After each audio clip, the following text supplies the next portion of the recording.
Closing a sale. This is important, guys. This is the difference between a pledge that you've gotten going through and not.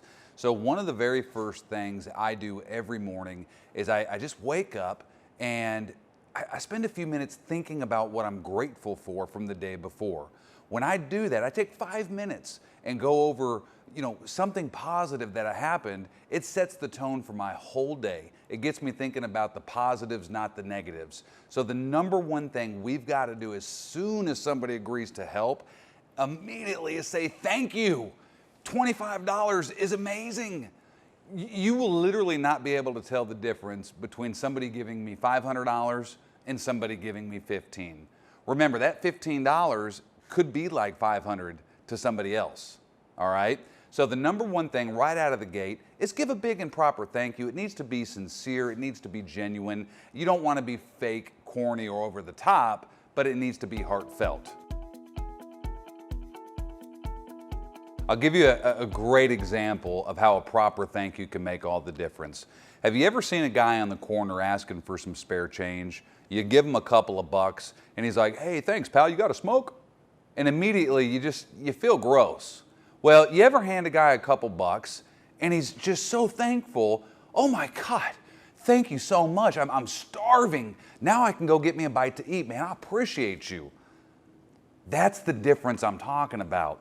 They both said thank you, but one was way more powerful than the other. Okay, that's gonna be important for your sales to go through, is being genuine. The second thing we need to go over is explaining to the donor the process. This is their first time giving, so we need to paint a very clear picture of how we accomplish this. And you'll see it in your script, so don't worry, but we want to tell them what it is they're going to receive for their donation. So thank you so much, Mrs. Jones, you are incredible.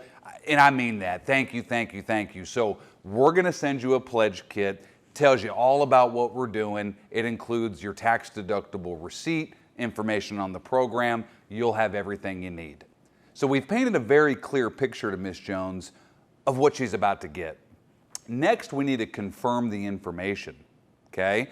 Confidently ask, and Ms. Jones, what address would you like us to send this to? If you notice, I'm assuming by the way I'm asking that she's just gonna rattle it off. I'm not asking timidly, oh, can I verify your information? I'm not sure if this is correct. No, I just go in like I'm expecting it. So here's what you're gonna get. Ms. Jones, where would you like us to send it? Okay, very important, guys, you're properly verifying the address. If you don't know, I'm a horrible speller, okay? If you don't know how to spell something, you can even make a small joke. Ms. Jones, I'm fantastic at math, but I'm horrible at spelling. Can you spell Pennsylvania Avenue? Okay, don't be afraid to ask how to spell something. Next, we need to know who we're talking to.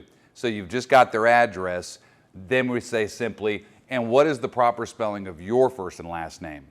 Okay, and they should rattle it off. Very important we get both first and last name as many times as we can, because if we ever need to call that person back, it's much more natural to say, yeah, hey, John, it's Kevin with XYZ Charity, versus the real formal last name. At this point, we are going to transfer this person to another agent that will then confirm the pledge. In the top right corner of your screen, you're going to see the word confirm. If you double click it, be careful, it'll immediately transfer the call. So click it one time, your screen will flash, and it'll all be right there for you. It should sound something like this. All right, Ms. Jones, perfect. Thank you again for helping. I am going to quickly transfer you over to our records department so they can confirm your pledge. It literally takes 5 seconds. But before I do that, I want to make sure, are you comfortable making a $25 donation? So I've done a couple things here. Number one, I've thanked them again. I've explained that they're about to be transferred. And then I asked them a very specific question, are you comfortable making this pledge? This is so important, guys. It needs to come from them.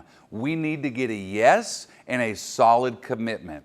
If it's not a yes, it's a no, plain and simple. Your manager will work more with you on locking these in if you're having issues. The biggest advice I can give you is be direct and get a yes.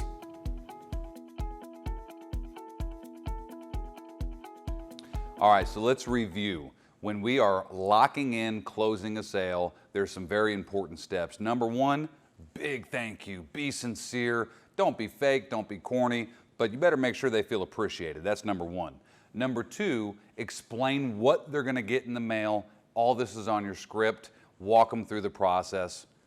Step three, confidently ask for their address. Hey, where do you want me to send this to? And okay, got it. And what's the proper spelling of your first and last name? Get all that information on point. Number four is explaining the transfer and locking in, asking your final question. Are you definitely comfortable pledging $25, Mrs. Jones? Okay, got to get a yes there.